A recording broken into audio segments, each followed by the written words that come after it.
नमस्ते दोस्तों। अ, हमारे वीडियोस देख के हमें बहुत सारे सवाल आए इस बारे में कि ये जो इंटरवेंशनल पेन मैनेजमेंट थेरेपीज़ जो है, इसका खर्चा कितना आता है? तो ये बहुत ही महत्वपूर्ण सवाल है पेशेंट के लिए, लेकिन इसका कोई फिक्स जवाब नहीं है। ट्रीटमेंट के लिए आने वाला खर्चा, ये 3-4 चीज़ों पे निर्भर होता है। तो सबसे पहले आपका प्रॉब्लम क्या है, कौन से एरिया का प्रॉब्लम है और कितना पुराना प्रॉब्लम है। दूसरी चीज़, इसमें हम कौन-सी थेरेपी एडवाइस करते हैं। अनेक प्रकार के थेरेपी है, जैसे कि आईएमएस, पीआरपी थेरेपी एडवाइस करते हैं, कभी रूट ब्लॉक एडवाइस करते हैं, epidural injection, radio frequency treatment, ये अनेक प्रकार के थेरेपीज़ होते हैं। तो बहुत हमें सवाल आते हैं कि हमारे रिपोर्ट्स देख के हमें बताइए कि क्या खर्चा आएगा ट्रीटमेंट का।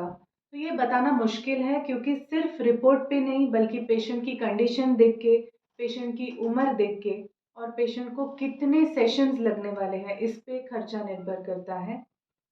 तीसरी चीज़, पेशेंट को एडमिट होने की ज़रूरत है या सिर्फ ओपीडी बेस पे हमें प्रोसीजर करने वाले हैं और हम सोनोग्राफी करेंगे या एक्सरे के नीचे देख के या सीटी स्कैन के नीचे कर देख के ये प्रोसीजर करेंगे, इस पे भी खर्चा निर्भर करता है। चौथी चीज़, पेशेंट का इंश्योरेंस अगर है, तो खर्चा थोड़ा-सा अलग होता है क्योंकि हॉस्पिटल पॉलिसी अनुसार हमें पेशेंट को एडमिट रखना पड़ता है, उस हिसाब से भी पेशेंट का खर्चा बढ़ जाता है। तो एक रफ आइडिया के लिए बेसिक आईएमएस की कॉस्ट 3000 रुपए से लेके बहुत सबसे जो एडवांस प्रोसीजर है हमारे radio frequency ablation, cooled radio frequency ablation, उसका खर्चा 1.5 से 2 लाख के बीच में आता है। और जो बहुत ही एडवांस टेक्निक्स है जैसे intrathecal pump, spinal cord stimulator, ये सब प्रोसीजर्स जो है इसका खर्चा थोड़ा ज़्यादा आता है, अराउंड 10 लाख के ऊपर आता है। इसमें से मेजर प्रोसीजर्स हैं वो इंश्योरेंस में कवर हो जाते हैं।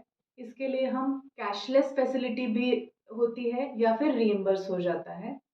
और इसके अलावा मैं बताना चाहूँगी हमारा पेनिक्स फाउंडेशन है, जिसके थ्रू हम जिन्हें ज़रूरत है इन्हें बहुत ही कम खर्चे में ये सब प्रोसीजर्स कर सकते हैं। अगर आपको ऐसी कुछ ज़रूरत है तो आप हमारे डॉक्टरों से या फिर हमारे जो रिसेप्शन है उनसे बात करके इसके बारे में आप डिटेल्स जान सकते हैं।